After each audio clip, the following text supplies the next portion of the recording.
हजरत साहब का नाम मेरे नाम मुंह से सुनना चाहते हैं तो मैं भी हनुमान चालीसा आपके मुंह से सुनना चाहूंगी साहब, कभी दम हो तो सुना दीजिएगा। मैं इतना क्या, आपने मुझे हस्तक्षेप संक्षेप में करने का मौका दिया, इसके लिए आभार व्यक्त करती हूँ।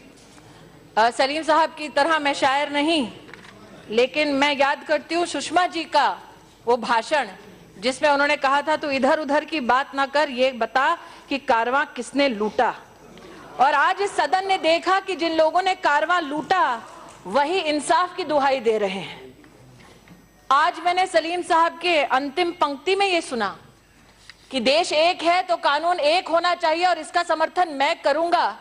शायद सदन के इतिहास में पहली बार घुमा फिरा कर ही सही, लेकिन सलीम साहब ने यूनिफॉर्म सिविल कोड का समर्थन किया, इसलिए उनका मैं अभिनंदन करती हूँ। आज इस सदन में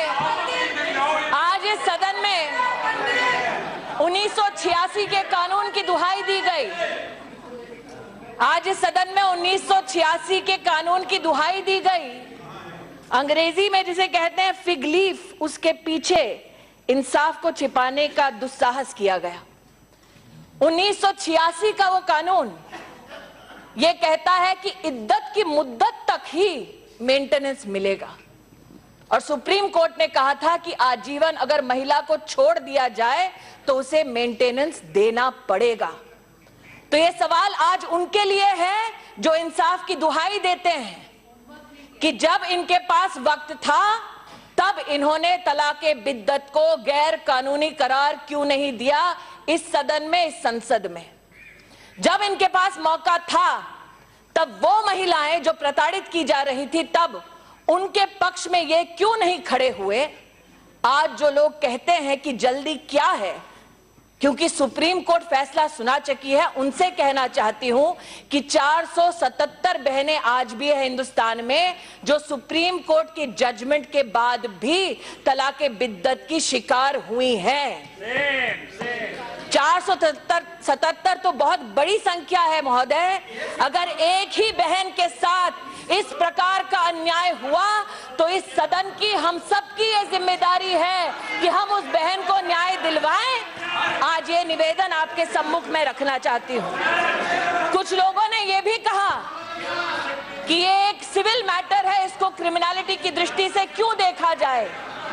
इस देश ने वो मंजर भी देखा जब ये कहा गया, इस देश ने वो मंजर भी देखा जब ये कहा गया कि अगर दहेज लिया जाता है, दिया जाता है तो लेने वाले और देने वाले को परेशानी नहीं। ये एक सिविल मैटर है, इसमें कानून का क्या काम। फिर भी इस सदन ने डाउरी को क्रिमिनल दृष्टि से देखा और कानून स्थापित किया। इस देश ने, हमारी सभ्यता ने, हमारे समाज ने वो मंजर भी देखा जब सती की प्रथा चली, लेकिन समाज ने संविधान के संरक्षण में उसे भी गैर कानूनी ठहराया। आज अगर 1986 के उस कानून में ताकत होती तो शायरा बानो को सुप्रीम कोर्ट के दरवाजे पर दस्तक देने की नौबत ही नहीं आती।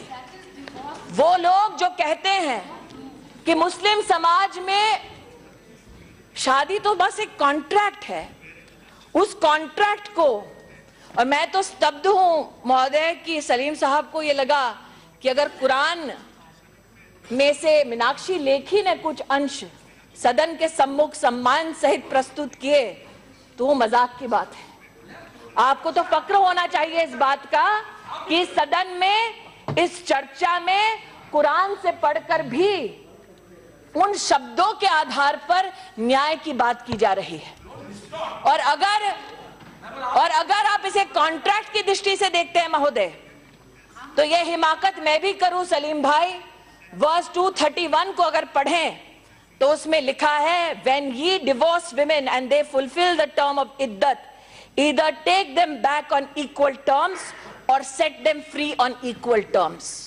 हिंदुस्तान की आवाम जानती है कि अगर कॉन्ट्रैक्ट रद्द करना हो तो यूनिलैटरली कोई भी कॉन्ट्रैक्ट रद्द नहीं होता, और अगर कॉन्ट्रैक्ट रद्द होता है तो उसके कॉन्सिक्वेंसेस होते हैं और वो इक्वल शर्तों पर रद्द किए जाते हैं। आज वो लोग जो इस दृष्टि से इस चर्चा में भाग ले रहे हैं कि इसको क्रिमिनलिटी की नजर से क्यों देखा जाए, उनसे मेरा विनम्र निवेदन है कि अगर इस्लामिक ज्यूरिस्प्रूडेंस का इतिहास देखा जाए तो दूसरे खलीफ के सामने पहली बार ऐसा केस आया जब पूछा गया एक व्यक्ति से कि आपने क्या इस प्रकार से तलाक दिया है, और जब व्यक्ति ने स्वीकारा तो उस वक्त दूसरे खलीफ के उस वक्त उनको 40 कोड़ों की सजा सुनाई गई। इसका मतलब इस्लामिक ज्यूरिस्प्रूडेंस का इतिहास भी ये बतलाता है कि तलाक़े बिद्दत एक क्रिमिनल एक्ट है अगेंस्ट अ वुमन। आज ये सदन इस बात का फख्र कर सकता है कि supreme court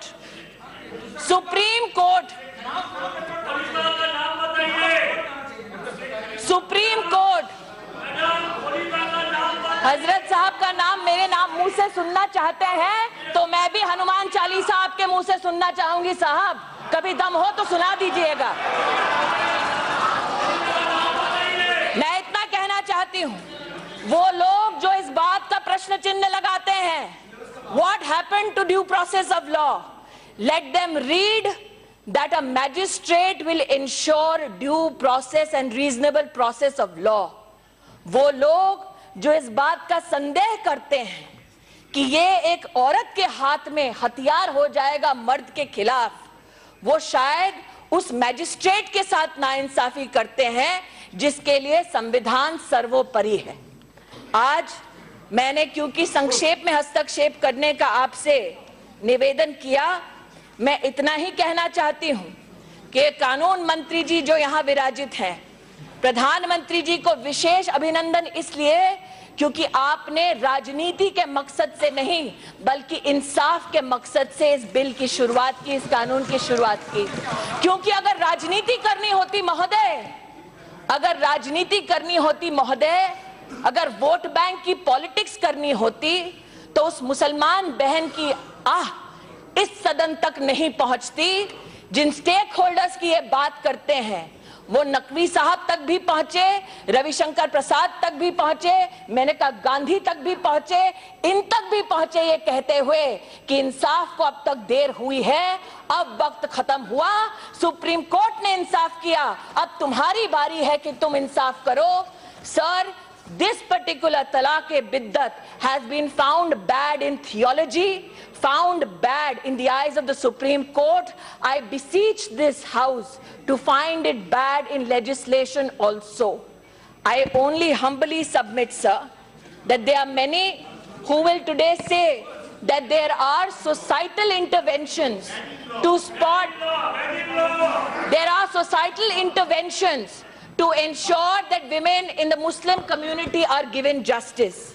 I attract your attention and that of this House, sir, to this remnants of the affidavit which have been given before the Honorable Supreme Court, where the All India Muslim Personnel Law Board has promised to issue an advisory so that in the process of marriage, the person performing the nikah will advise both the man and the bride to incorporate a condition to exclude resorting to pronouncement of 3 divorces by her husband in one sitting.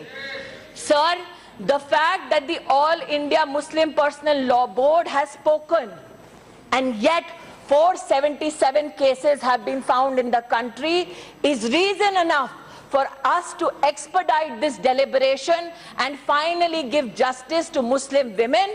That is the only appeal with which I present my intervention. Thank you, sir.